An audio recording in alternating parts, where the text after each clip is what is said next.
Hello বন্ধুরা, কেমন আছো তোমরা সবাই? আমি পিয়ালি, তোমাদের সকলকে স্বাগত জানাই আমার চ্যানেল টেস্ট উইথ পিয়ালিতে। আজকের বেকিং ক্লাসে আমি তোমাদের জন্য নিয়ে এসেছি একটা ভীষণই সুন্দর আর আমার খুব পছন্দের একটা ফ্লেভারের কেকের রেসিপি, যেটা দেখতে যেমন সুন্দর হয়, খেতেও ঠিক তেমনই ভীষণই টেস্টি আর ডিলিশিয়াস হয়। Red velvet cake with cream cheese frosting. আর সামনেই যেহেতু আসছে ভ্যালেন্টাইন্স ডে, তাই তোমরাও এই সুন্দর রেড ভেলভেট কেকটা বাড়িতেই বানিয়ে নিজেদের ভালোবাসার মানুষকে প্রেজেন্ট করতে পারো। আর কেকটা আমি ডিম আর ওভেন ছাড়াই বানিয়েছি, সাথে ক্রিম চিজ ফ্রস্টিং এর রেসিপি আর ডিটেলিং সবটাই দেখিয়েছি। তাই পুরো ভিডিওটা দেখতে থাকো, আর ভিডিও ভালো লাগলে অবশ্যই ভিডিওটাকে লাইক শেয়ার করে দিও। আর যারা প্রথমবার আমার চ্যানেলে ভিডিও দেখছে তারা অবশ্যই চ্যানেলটাকে সাবস্ক্রাইব করে পাশে থেকো। তাহলে চলো শুরু করি আজকের ভিডিও।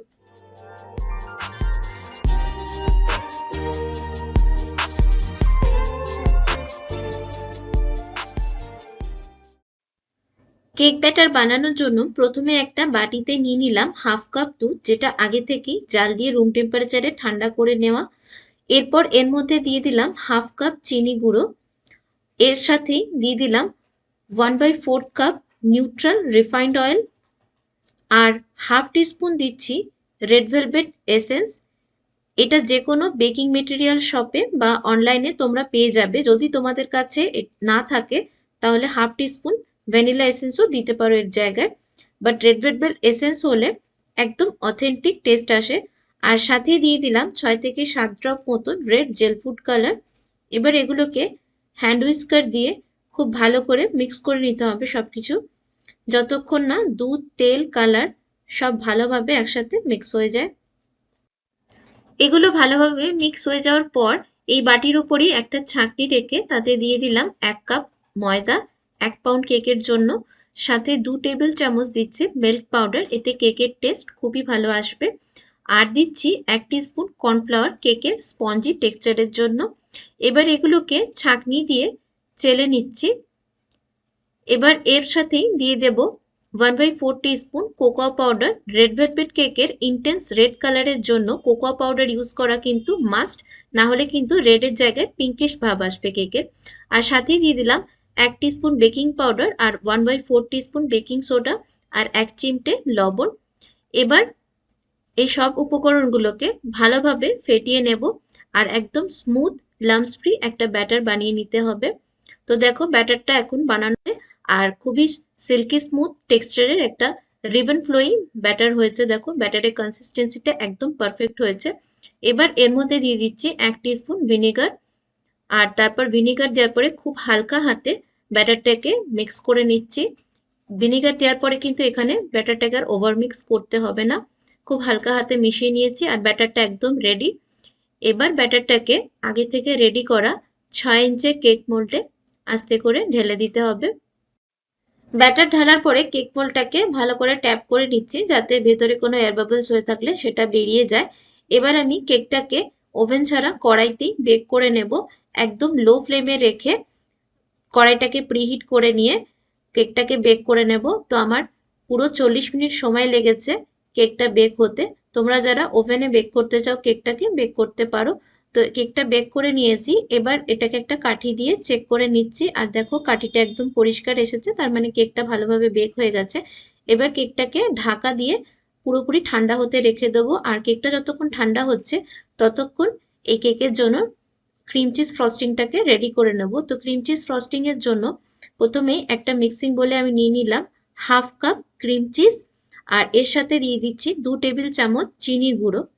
একটা বিটারের সাহায্যে ক্রিম চিজ আর চিনি গুঁড়োটাকে প্রথমে একটু মিক্স করে নিয়ে তারপরে বিটারটাকে অন করে ভালো করে বিট করে নেব ক্রিম চিজটাকে। আর ক্রিম চিজটা যতক্ষণ না ভালোভাবে সফট আর লাইট হয় ততক্ষণ এটাকে বিট করতে হবে। তো দেখো ক্রিম চিজটা বিট করার পরে খুব ভালোভাবে সফট হয়ে গেছে আর কালারটাও অনেকটাই হোয়াইটিশ হয়ে গেছে, বেশ কালারটা চেঞ্জ হয়ে গেছে আর একদম light soft cream cheese ready হয়ে গেছে। এবার এটাকে সাইডে রেখে, আর এবার আমি নিয়ে নেব একটা অন্য মিক্সিং বলে 1 কাপ চিল্ড হুইপিং ক্রিম। এবার এই ক্রিমটার মধ্যে আমি এক্সট্রা আর কোনো চিনি গুঁড়ো দিচ্ছি না। এবার এই ক্রিমটাকে বিটারের সাহায্যে ভালো করে বিট করে নেব, আর একদম স্টিপ পিক আসা পর্যন্ত ক্রিমটাকে বিট করতে হবে। প্রথমে লোতে রেখে বিট করে তারপর ধীরে ধীরে স্পিডটাকে বাড়িয়ে হাইতে নিয়ে গিয়ে ক্রিমটাকে বিট করে নিতে হবে। তো দেখো ক্রিমটাকে আমি বিট করে নিয়েছি আর ক্রিমটা একদম সুন্দর স্টেবল ক্রিম হয়েছে। ক্রিমটা কতটা ভালো বিট হয়েছে, কতটা স্টেবল হয়েছে সেটা চেক করার জন্য আমি স্প্যাচুলাতে খানিকটা ক্রিম তুলে নিয়ে এভাবে স্প্যাচুলাটাকে ঝাড়লে দেখো ক্রিমটা পড়ে যাচ্ছে না, তার মানে ক্রিমটা ভালোভাবে স্টেবল হয়েছে। এবার আগের থেকে যে বিট করে রেখেছিলাম ক্রিম চিজটা সেটা এই ক্রিমের মধ্যে দিয়ে আবারও একবার ভালো করে সবকিছুকে বিট করে নিলাম। আর আমাদের ক্রিম চিজ ফ্রস্টিং একদম রেডি। তো দেখো আমি বাটিটা উল্টো করে নিয়ে ঝেড়ে তোমাদের দেখাচ্ছি। ক্রিমটা কিন্তু একদম এক জায়গায় স্টেবল হয়ে রয়েছে। তো ক্রিমটাকে এবার রেখে দিলাম আর কেকটা এতক্ষণে ঠান্ডা হয়ে গেছে। তো কেকটাকে আমি কেক মোল্ড থেকে বের করে নিচ্ছি। এই দেখো কেকটা কতটা সফট হয়েছে, কতটা স্পঞ্জি কেক হয়েছে। কেকের কালারটাও একদম ইন্টেন্স রেড কালার এসছে আর কেকটা ভীষণই ময়েস্টও হয়েছে। তো এবার কেকের লেয়ারগুলো আমি কেটে নেব। তো প্রথমে কেকের আপার পার্টটাকে কেটে নিচ্ছি। আর এই দেখো কেকের ভেতরের টেক্সচারটা কতটা স্পঞ্জি টেক্সচার হয়েছে কেকটার, এই দেখো দেখেই বুঝতে পারছো। তো এই আপার পার্টটাকে আমি আলাদা রেখে দিচ্ছি, এটাকে পরে ব্যবহার করব। তারপর কেকটাকে আরো 3টে লেয়ারে আমি ভাগ করে নিচ্ছি। তো দেখো কেকের 3টে লেয়ার আমি বের করে নিয়েছি, 3টে ইভেন লেয়ার। এবার কেকটাকে আমি অ্যাসেম্বল করব। তো প্রথমে কেক বেসের মধ্যে খানিকটা ক্রিম লাগিয়ে নিলাম।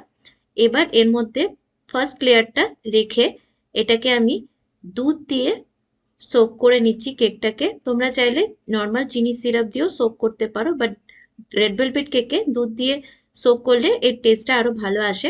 এবার ক্রিম চিজ ফ্রস্টিং খানিকটা দিয়ে সেটাকে স্প্যাচুলা দিয়ে ভালোভাবে স্প্রেড করে নিচ্ছি কেকের লেয়ারের ওপরে।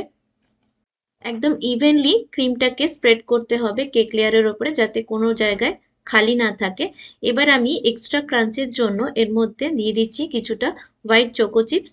তোমরা চাইলে এর জায়গায় হোয়াইট চকলেট গ্রেট করেও দিতে পারো, এতে টেস্ট খুব ভালো লাগবে কেকটা খাওয়ার সময়।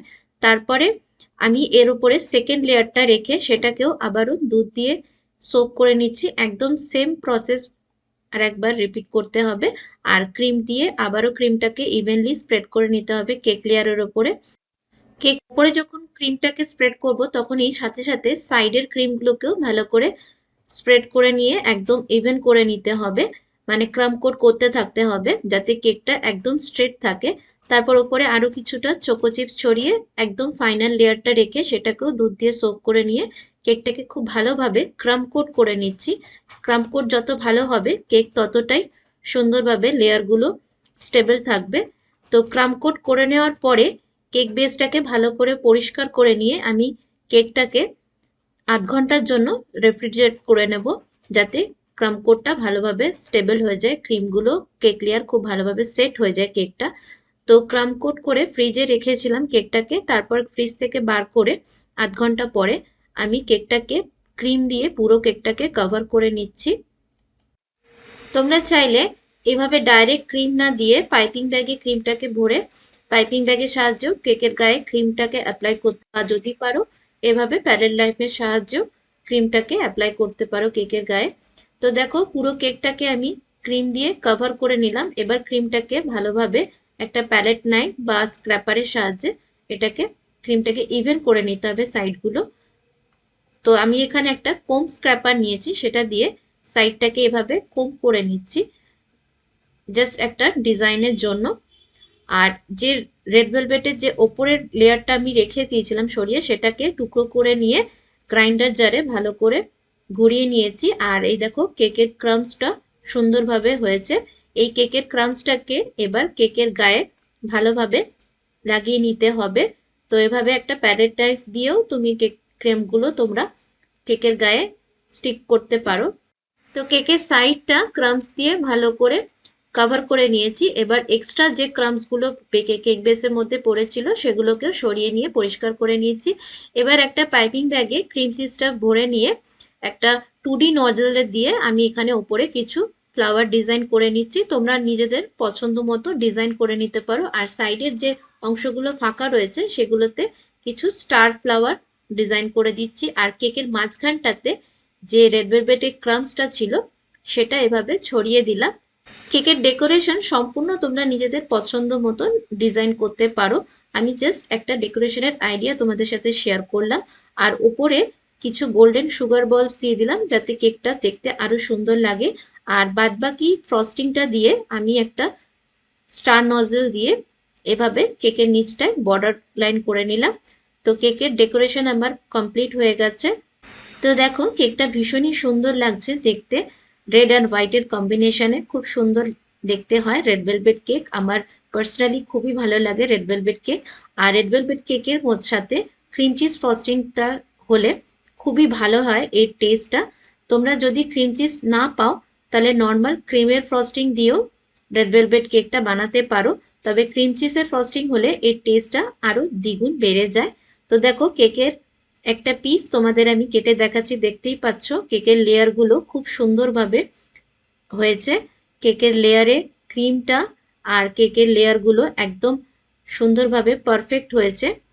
কেকের ক্রাম্ব কোট, কেকের ফ্রস্টিং সবটাই খুব ভালোভাবে হয়েছে। আর তোমাদেরকে আমি কেকের রেসিপি, এগলেস কেকের রেসিপি আর ক্রিম চিজ ফ্রস্টিং কিভাবে রেডি করতে হয় সেটাও তোমাদের দেখিয়ে দিলাম। তো আজকের রেড ভেলভেট কেকের এই পুরো ভিডিওটা ডেকোরেশন সহ তোমাদের কেমন লেগেছে সেটা অবশ্যই আমাকে কমেন্ট বক্সে লিখে জানিও। আর যদি ভিডিওটা ভালো লাগে থাকে তাহলে অবশ্যই ভিডিওটাকে লাইক করো আর শেয়ার করে দিও। আর যারা প্রথমবার আমার চ্যানেলে ভিডিও দেখছো তাহলে চ্যানেলটাকে অবশ্যই সাবস্ক্রাইব করে পাশে থেকো। দেখা হবে নেক্সট ভিডিওর সাথে। ভালো থেকো, সুস্থ থেকো।